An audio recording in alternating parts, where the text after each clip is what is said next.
नमस्कार। आज के हमारे इस वीडियो का विषय है मूल अधिकार। भारत के संविधान में भाग 3 में अनुच्छेद 12 से 35 तक में मूल अधिकारों का विवरण दिया गया है। ये मूल अधिकार भारत के मैग्ना कार्टा कहे जाते हैं। भारत के मैग्ना कार्टा एक ऐसा कानूनी परिलेख है जो 1215 ईस्वी में इंग्लैंड में राजा जॉन ने सामंतों को कुछ जो अधिकार दिए थे वो एक जो लिखित प्रलेख है उसको कहा जाता है। तो हमारे जो मूल अधिकार हैं उनको भारत का मैग्ना कार्टा कहा जाता है। और ये जो मैग्ना कार्टा है ये अधिकारों के संबंध में प्रथम लिखित प्रलेख था। अधिकारों का जो लिखित प्रलेख है वो पहला प्रलेख कहा जाता है। अब हम लोग आते हैं अपने मूल अधिकार के बारे में कि जो ये 12 से 35 तक जो अनुच्छेद उसमें मूल अधिकारों का वर्णन दिया गया है। तो अब हम लोग देखेंगे कौन कौन से अधिकार इसमें हैं।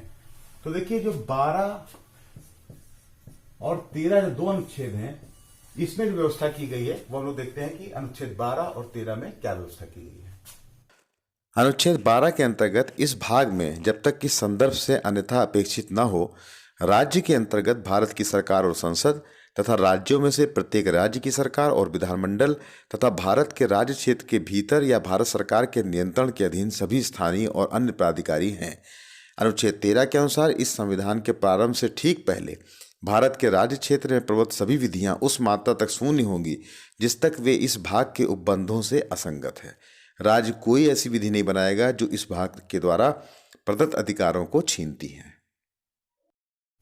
तो अभी आपने देखा कि अनुच्छेद 12 और 13 में क्या व्यवस्था की गई है। अब इसके बाद हम देखते हैं जो अधिकार इसमें है कि पहला अधिकार है समता का अधिकार,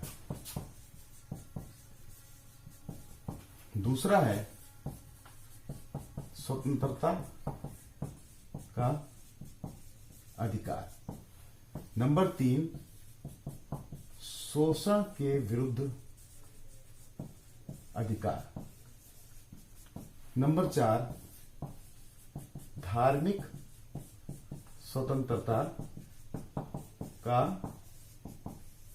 अधिकार, नंबर 5 संस्कृति और शिक्षा का अधिकार, और नेक्स्ट है सांवैधानिक उपचारों का अधिकार। ये अधिकार जो हैं ये 14 से 35 अनुच्छेद में दिए गए हैं। अब इसको याद करने के लिए एक आपको ट्रिक बताना चाहेंगे कि कैसे ये आप याद करेंगे किस अनुच्छेद में क्या दिया हुआ है। तो इसके लिए आप ये याद रखिएगा 5 4 2 4 2 4। अब ये क्या चीज है, देखिए जैसे कि हमने भी जिक्र किया था कि ये अधिकार अनुच्छेद 14 से शुरू होते हैं।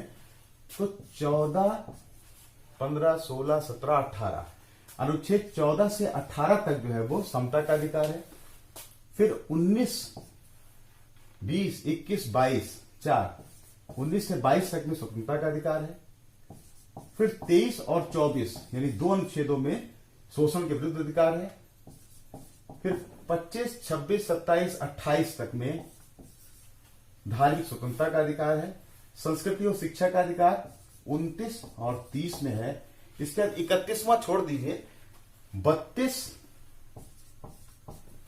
33 34 35 32 से 35 में संवैधानिक उपचारों का अधिकार है। इन अधिकारों में जो हमारा संविधान का जो मूल प्रलेख था उसमें संपत्ति का अधिकार भी था, जिसको 44वें संविधान संशोधन में 1978 में मूल अधिकार की श्रेणी से हटा करके इसको कानूनी अधिकार बना दिया गया है। तो इस प्रकार अगर हम देखें तो हमारे संविधान में भाग 3 में जो ये मूल अधिकारों का वर्णन दिया गया है इसको आसानी से याद करने के लिए आपको इस तरह से ये आसानी से याद हो सकता है। अब हम इन सभी अधिकारों को विस्तृत रूप से देखेंगे कि इन अधिकारों के अंदर क्या क्या व्यवस्था की गई है। तो आइए संक्षेप में इसको देखते हैं। समता का अधिकार, राइट टू इक्वलिटी। अनुच्छेद 14 से 18 तक में समता के अधिकार का उल्लेख किया गया है। इसमें अनुच्छेद 14 के अनुसार विधि के समक्ष समानता, अनुच्छेद 15 के अंतर्गत धर्म, मूलवंश, जाति, लिंग या जन्मस्थान के आधार पर विभेद का प्रतिषेध, अनुच्छेद 16 के अनुसार लोक नियोजन के विषय में अवसर की समानता, अनुच्छेद 17 के अनुसार अस्पृश्यता का अंत और अनुच्छेद 18 के अंतर्गत रक्षा और शिक्षा को छोड़कर अन्य सभी उपाधियों का अंत कर दिया गया है। यदि विदेश में भी किसी व्यक्ति को उपाधि प्राप्त करनी हो तो इसके लिए राष्ट्रपति की अनुमति आवश्यक है। स्वतंत्रता का अधिकार, राइट टू फ्रीडम, अनुच्छेद 19 से 22 तक स्वतंत्रता के अधिकार का उल्लेख किया गया है। इसमें अनुच्छेद 19 के अंतर्गत वाक और अभिव्यक्ति की स्वतंत्रता, शांतिपूर्वक और निरायुध सम्मेलन की स्वतंत्रता, संघ बनाने की स्वतंत्रता, भारत के राज्य क्षेत्र में सर्वत्र आबाद संचरण की स्वतंत्रता, भारत के राज्य क्षेत्र के किसी भाग में निवास करने और बस जाने की स्वतंत्रता, कोई भी वृत्ति, उपजीविका, व्यापार या कारोबार करने की स्वतंत्रता। अनुच्छेद 20 के अनुसार अपराधों के लिए दोष सिद्धि के संबंध में संरक्षण प्रदान किया गया है। अनुच्छेद 21 के अंतर्गत प्राण और दैहिक स्वतंत्रता का संरक्षण प्रदान किया गया है और अनुच्छेद 22 के अंतर्गत कुछ दशाओं में गिरफ्तारी और निरोध से संरक्षण प्रदान किया गया है। शोषण के विरुद्ध अधिकार, राइट अगेंस्ट एक्सप्लॉयटेशन, अनुच्छेद 23 के अनुसार मानव के दुर्व्यापार और बलात्श्रम का प्रतिषेध किया गया है और अनुच्छेद 24 में कारखाने आदि में बालकों के नियोजन का प्रतिषेध किया गया है। इसमें 14 वर्ष से कम बच्चों को कारखाने आदि में कार्य के लिए नहीं लिया जाएगा।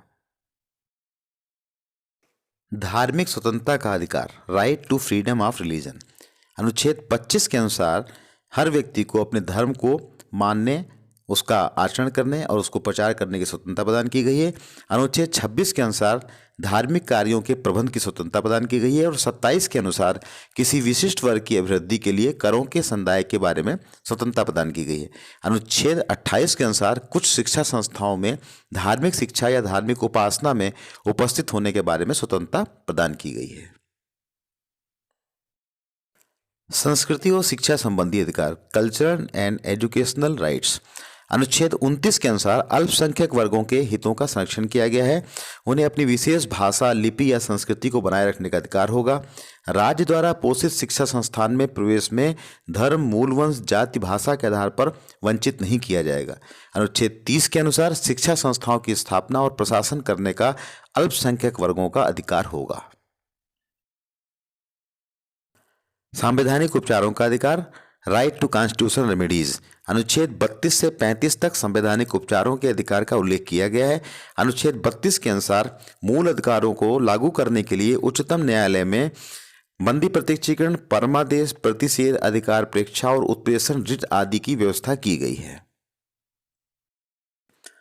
बंदी प्रत्यक्षीकरण, यह लेख किसी को बंदी बनाए जाने पर बंदी की प्रार्थना पर न्यायालय बंदी करने वाले अधिकारी को आदेश दे सकता है कि वह बंदी को निश्चित समय व स्थान पर उपस्थित करे, जिससे न्यायालय देखे कि उसकी गिरफ्तारी वैध है या अवैध।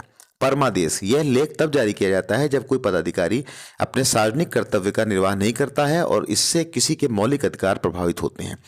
प्रतिषेध, यह आज्ञा सर्वोच्च न्यायालय द्वारा और उच्च न्यायालयों द्वारा निम्न न्यायालयों व अर्ध न्यायिक न्यायाधीशों को जारी करते हुए आदेश दिया जाता है कि इस मामले में अपने यहाँ कार्रवाई बंद कर दे, क्योंकि यह मामला उनके अधिकार क्षेत्र के बाहर है। उत्प्रेषण, यह आज्ञा पत्र अधिकांशतः किसी विवाद को निम्न न्यायालय से उच्च न्यायालय में भेजने के लिए जारी किया जाता है, जिससे वह अपनी शक्ति से अधिक अधिकारों का उपयोग न करे या अपनी शक्ति का दुरुपयोग करते हुए न्याय के प्राकृतिक सिद्धांतों को भंग न करे। अधिकार प्रेक्षा, जब कोई व्यक्ति ऐसे पदाधिकारी के रूप में कार्य करने लगता है जिसके रूप में कार्य करने का उसे वैधानिक रूप से अधिकार नहीं है, तो न्यायालय अधिकार प्रेक्षा के आदेश द्वारा उस व्यक्ति से पूछता है कि वह किस आधार पर इस पद पर कार्य कर रहा है। इस प्रकार वह गलत कार्य करने से रोकता है। अनुच्छेद 33 में संसद सशस्त्र बलों, लोक व्यवस्था बनाए रखने का भार साधन करने वाले बलों के सदस्यों के संबंध में मौलिक अधिकारों को प्रतिबंधित कर सकती है, जिससे वे अपने कर्तव्यों का उचित पालन कर सकें और अनुशासन बना रहे। अनुच्छेद 34 के अनुसार जब किसी क्षेत्र में सेना विधि प्रवृत्त है तब इस भाग द्वारा प्रदत्त अधिकारों का निर्बंधन किया जाता है और अनुच्छेद 35 इस भाग के उपबंधों को प्रभावित करने के लिए विधान से संबंधित है। तो अभी आपने भारत के संविधान के भाग 3 में अनुच्छेद 12 से 35 तक में जो मूल अधिकारों की व्यवस्था की गई है उसके बारे में विस्तृत जानकारी ली। तो आशा है कि आपको ये वीडियो पसंद आया होगा और मूल अधिकारों के बारे में आपको जानकारी प्राप्त हुई होगी।